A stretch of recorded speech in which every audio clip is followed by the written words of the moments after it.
My grandmother gave me the best political advice I probably ever received without knowing it, and I didn't know it at the time when I took my first job at 16. I worked at McDonald's. My grandmother raised kids and helped out the family, and she worked, I think, at Polsky's at the clerk. And if I'm not right at that, my mom's going to give me heck, but as a clerk. And she told me, when you work with people, you have to understand that the vast majority of people are good, and even if you mess up a little bit, they're still going to appreciate it, and they're going to treat you nicely.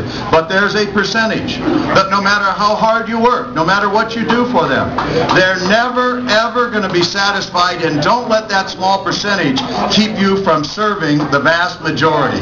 That was good political advice when I was 16. It is still political advice for all of us to understand. We will never, ever make a certain percentage of the people in this community, in this county, in this state, or in this country happy, no matter what we do.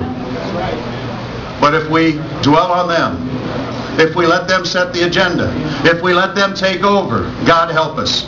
It's been the doers in this country, it's been the doers in this community, it's been the positive people that get up off their duff and don't sit and complain that has always made us better and will make us better in the future. And I thank each and every one of you in this room and the people that came out to support me tonight and this city tonight for being doers, for taking it seriously, for knowing and understanding that we can't always be right.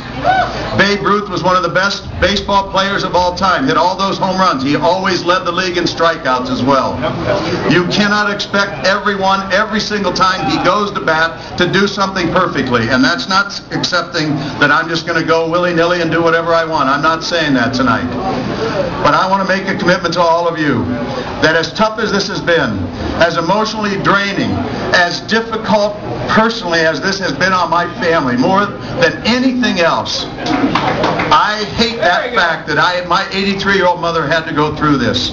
And many of you worked night and day to make sure it didn't happen. I thank you from the bottom of my heart. But so help me God, I'm going to continue to be strong and fight for the citizens of Akron.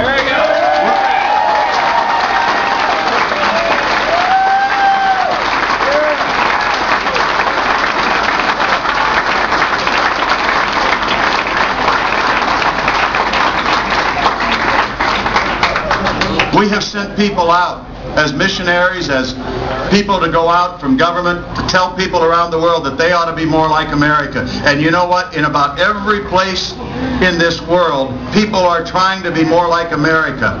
They are hustling, they're building products, they're doing things, they're educating their kids, and we have to understand that we're in a global competition. And the decisions we make will affect everybody in the next 2 or 3 generations.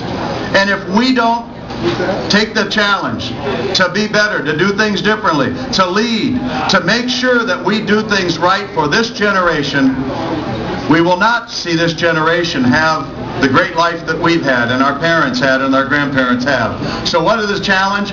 We have to continue to take risks. We have to continue to draw businesses in, to accept people into our community. Just as Benjamin Franklin Goodrich came from New York to start the rubber industry here, it was not an Akronite. It was business people in the community attracting someone from the outside. We're going to continue to do that because it is the right thing. We're going to continue to work with our neighbors. We're going to continue to worry about fighting crime and improving the infrastructure and the services that we provide.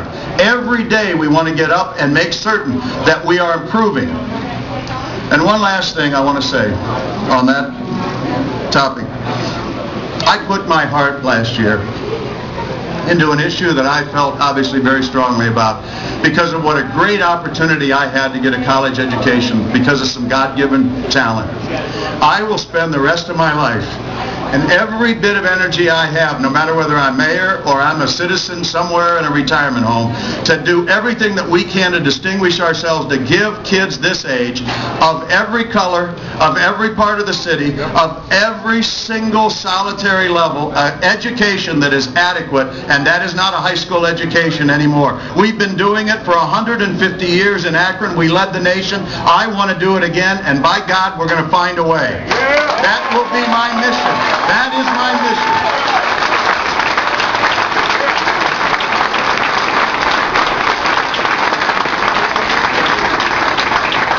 want to say one last thing.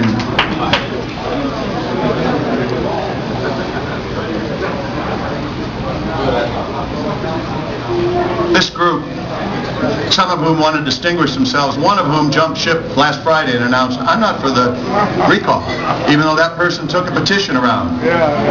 They were all jumping ship once they saw the first surveys come out. Akron knows better.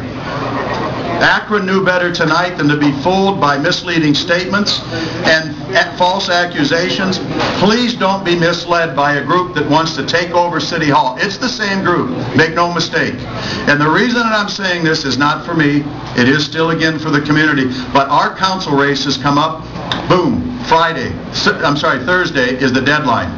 We have council candidates like Jim Shealy and Jeff Fusco who served this community in so many ways, and we need to make sure both of them are elected council at large. We need to make sure that the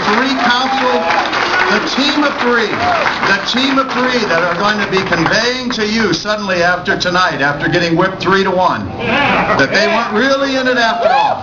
We really weren't a part of that. We need to make sure those three people are called out on it. Akron knows better.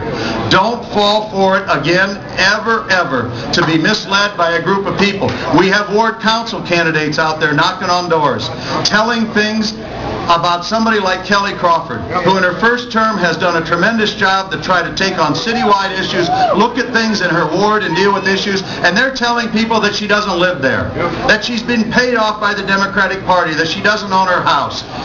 Please, Akronites, please, you've done it once for me.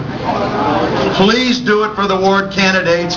Read and understand who is trying to mislead you and who it isn't. Because right is right and wrong is wrong. Please understand that in these council races. It's vital to this city. Thank you all very, very much. I appreciate it more than you will ever know.